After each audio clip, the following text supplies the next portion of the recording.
Assalamualaikum warahmatullahi wabarakatuh. Hai, aku Anzani dan ini dia videoku.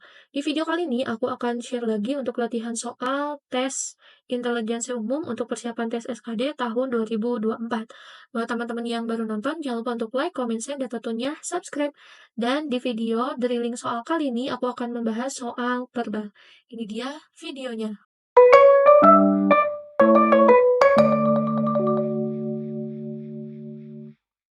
Latihan soal dan trik jawab soal TIU Kedinasan 2024 untuk drilling soal. Mulai dari drilling soal untuk kemampuan verbal. Untuk tes intelijensi umum terdiri dari verbal, numerik, dan juga figural.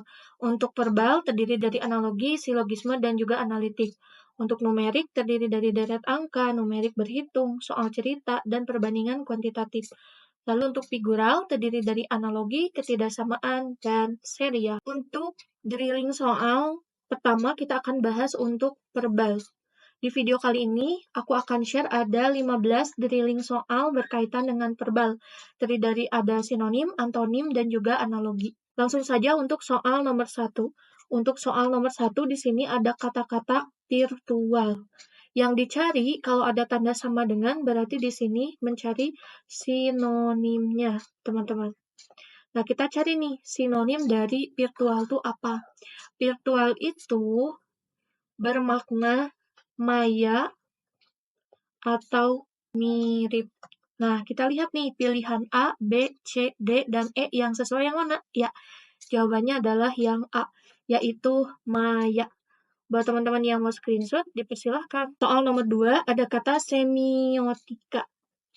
Kita harus mencari sinonim dari semiotika. Nah, semiotika ini sama dengan semiologi, teman-teman. Nah, semiologi ini apa? Jadi kita lihat makna dari semiologinya gitu. Jadi semiotika itu sinonimnya dengan semiologi. Nah, semiologi ini juga dia punya makna, yaitu ilmu tentang tanda. Nah, maka jawaban yang sesuai antara A, B, C, D, dan E adalah yang A nih, teman-teman. Buat teman-teman yang mau screenshot, dipersilahkan. Soal nomor 3 ada kata friksi. Friksi, kita lihat maknanya ya. Kita mau nyari sinonimnya. Makna dari kata friksi ini apa? Nah, friksi berarti suatu konflik, atau juga bisa kata lainnya adalah perpecahan. Jadi bisa konflik atau juga perpecahan. Nah, kita lihat nih pilihan yang A salah, B salah, yang C nih sesuai ya, perpecahan. Maka jawaban untuk soal nomor 3 adalah yang C. Jadi sinonim dari kata friksi adalah perpecahan untuk soal nomor 3. Teman-teman yang mau screenshot, dipersilahkan. Soal nomor 4 ada kata renovasi. Kita lihat dulu makna dari renovasi itu apa, teman-teman. Buat teman-teman yang tidak tahu, ingat mungkin lebih familiar dengan kata renovasi yang diterapkan terhadap pembangunan suatu rumah. Biasanya ada renovasi rumah gitu. Nah, maka renovasi ini bisa juga pembangunan. Atau makna lainnya selain pembangunan bisa juga bermakna pembaharuan. Gitu. Atau kata lain selain pembaharuan juga bisa pemulihan atau juga pemugaran. Nah, kita udah ketemu nih makna yang ada di pilihan jawaban. Yang A, pemagaran, ini salah, hati-hati ya. Karena yang kita temukan harusnya pemugaran. Di sini pemagaran, berarti yang A salah. Yang B ini betul ya, pemugaran. Maka jawabannya adalah yang B.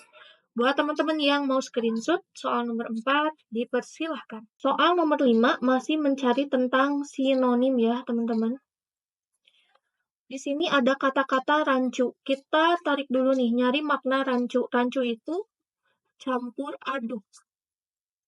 Atau juga bermakna tidak teratur. Atau makna lainnya adalah kacau. Nah, kita lihat nih, yang A canggung, salah. Yang B jorok, salah. Yang C kacau. Jadi, Untuk jawaban nomor 5 adalah C, yaitu sinonim dari rancu adalah kacau. Nah, tadi kita udah bahas 5 soal untuk sinonim, sekarang nomor 6 kita lanjut untuk soal mencari antonim. Nomor 6 nih, ada kata-kata otentik. Jika teman-teman kurang familiar atau mungkin kebingungan untuk menjawab soal antonim, maka buat dulu maknanya, lalu nanti dicari lawan katanya. Nah, otentik itu berkaitan dengan asli ya, sesuatu yang asli. Maka kita lihat aja nih, lawan kata dari kata asli adalah palsu. Maka kita lihat nih, yang A salah, sah, yang B berbeda salah, C bekas, D palsu. Nih, jadi jawaban antonim kata dari otentik adalah palsu. Untuk teman-teman yang mau screenshot, nomor 6 dipersilahkan. Soal nomor 7, ada kata elusif. Kita cari tahu dulu makna dari elusif ini. Elusif itu sama saja dengan sukar, gitu, susah atau sukar. Maka yang kita cari adalah antonim atau lawan kata dari si elusif yang bermakna sukar ini. Berarti lawan kata dari sukar adalah mudah, gitu. Kita cari nih yang ada kata mudahnya. A ini salah ya, justru ini sinonimnya. Yang B mundur salah, C canggih salah, D rumit juga salah. Tersisa jawabannya adalah yang E nih, ada kata-kata mudah. Mudah apa? Mudah dipahami. Buat teman-teman yang mau screenshot nomor 7, dipersilahkan. Soal nomor 8, ada kata makar. Mungkin teman-teman agak familiar dengan kata-kata makar, apalagi yang berkaitan dengan politik atau mungkin demokrasi ya. Jadi makar itu kita lihat dulu makna dari makar ini. Makar itu berarti adanya penyelewengan atau mungkin ketidakjujuran atau membelok gitu ya. Bisa juga membelok nih, gitu. Atau adanya kecurangan gitu. Bisa juga seperti itu maknanya. Nah, sekarang yang diminta di soal nomor 8 ini adalah antonim. Berarti lawan dari membelok, berarti dia lurus, gitu. Atau juga kecurangan, berarti lawannya adalah jujur. Nah, teman-teman bisa pilih antara lurus atau jujur. Kita lihat nih ke pilihan jawabannya. A, muslihat, salah. B, menutup, salah. C, jujur nih. Ada di antonimnya ya. Berarti jawaban nomor 8 adalah yang C. Buat teman-teman yang mau screenshot, dipersilahkan. Soal nomor 9, ada kata prominent. Nah, kita cari tahu dulu apa makna dari prominent ini. Prominent ini berkaitan dengan sesuatu yang tidak biasa atau dia bisa dikatakan menonjol daripada yang lain gitu. Apakah itu bakat atau keahlian gitu. Nah, sekarang yang dicari adalah antonim. Antonim dari kata menonjol atau unggul ya gitu. Tapi lebih ke unggulnya tuh benar-benar beda banget gitu, kontras itu. Nah, berarti kita cari antonim dari menonjol adalah biasa. Nah, kita lihat nih pilihannya. Ada A, anggun, salah, B, tetap, C, biasa nih. Jadi jawabannya adalah yang C. Buat teman-teman yang mau screenshot, dipersilahkan. Soal nomor 10, ada kata sporadis. Ini sering banget muncul ya, teman-teman. Terutama di tes-tes, baik itu tes kedinasan, tes SKD, tes TIU, atau mungkin tes TPA. Kata ini sering masuk juga ya. Di 2023 juga ada yang dapat nih, kata sporadis. Nah, sporadis ini memiliki makna yaitu jarang. Hati-hati teman-teman suka kebalik-balik ya, karena si sporadis ini kadang ditanyakan sinonimnya, terus sekarang kita dapat yang antonimnya nih. Berarti kita harus nyari antonim atau lawan kata dari jarang. Berarti lawan kata jarang adalah sering. Nah, kita lihat nih, yang A jarang. Nih, dia justru sinonimnya. Yang B meningkat, yang C sering. Nih, berarti jawaban nomor 10 adalah yang C. Buat teman-teman yang mau screenshot nomor 10, dipersilahkan. Soal nomor 1 sampai 10 tadi ada sinonim dan juga antonim. Nah, sekarang untuk di soal nomor 11 kita akan mengerjakan soal dalam bentuk analogi ya, teman-teman. Nomor 11 sampai dengan nomor 15. Nah, untuk menjawab soal analogi, di sini teman-teman bisa analogikan dengan pemisalan. Ada dua kata, ada kata A, kata B, di sini C, dan di sini D. Kalau teman-teman menemukan tipe seperti ini, kedudukan A itu harus sama dengan C. Begitupun B sama dengan D. Misalkan sama-sama hewan, sama-sama tumbuhan, atau di sini sama-sama jenis pakaian atau kebiasaan, jadi seperti itu. Terus dilihat juga hubungan dari A ke B gitu. A ke B sama dengan C ke D gitu hubungannya. Nah, kita lihat ada kebaya. Berarti kebaya itu adalah pakaian nih, jenis pakaian. Berarti nanti untuk mengisi kekosongan yang C itu harus jenis pakaian. Ini kan kata ke-1, ini kata kedua yang dicari. Nah, kata keduanya itu harus jenis pakaian.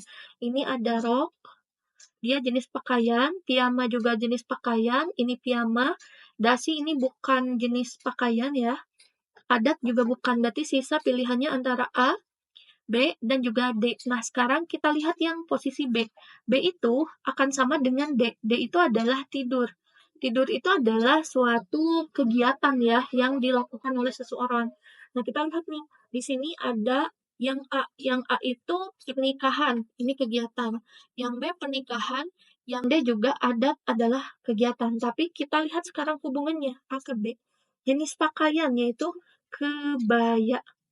Nih, yang B itu digunakan saat ya, digunakan saat acara, misalkan nih, acara atau kegiatan ya, gitu. Jadi hubungannya kebaya gitu, digunakan pada saat acara apa, gitu. Berarti kebaya ini digunakan saat acara pernikahan.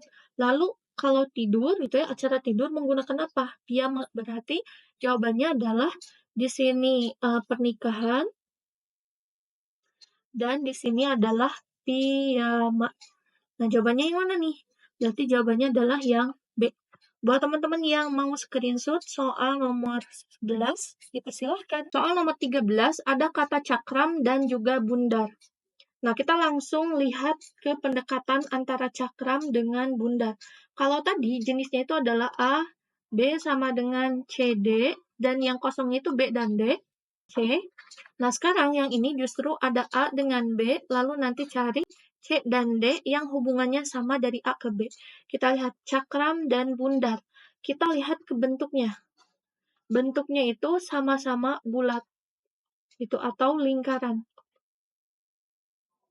Nah, sekarang kita lihat cakram itu adalah jenisnya gitu. Bundar ini adalah bentuknya. Cakram itu jenis alat gitu ya atau benda gitu.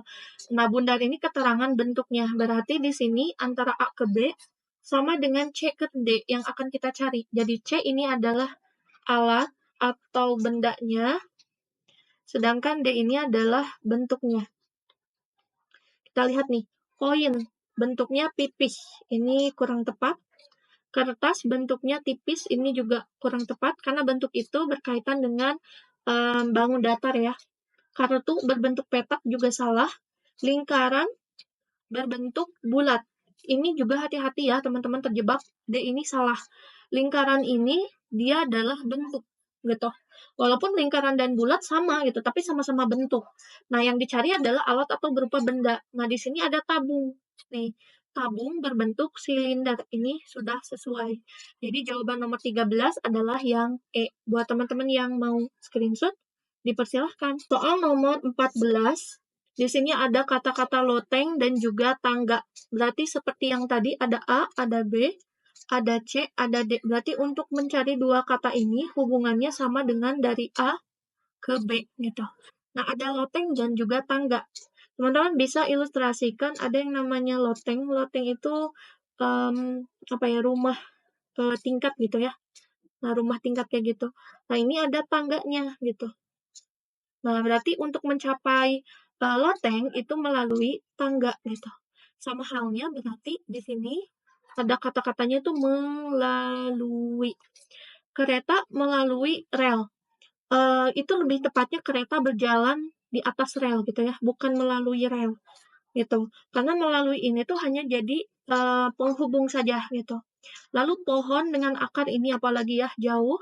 Lalu kepala melalui kaki ini jauh. Kamar melalui pintu dulu, ini betul ya.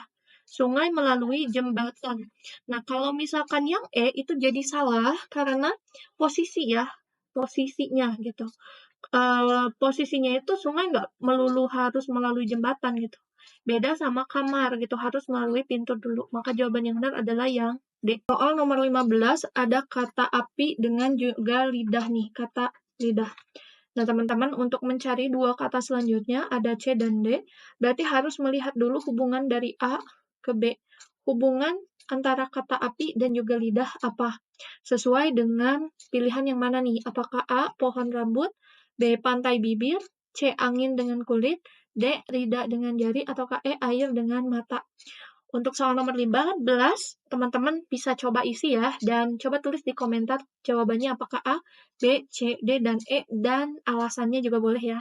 Nanti aku lihat nih jawaban teman-teman. Dan itu dia teman-teman di video kali ini, aku ada share, ada 15 soal drilling untuk kemampuan verbal. Semoga video ini bermanfaat, dan tunggu video pembahasan lainnya seputar drilling soal untuk persiapan tes SKD Kedinasan tahun 2024 untuk subtes lainnya.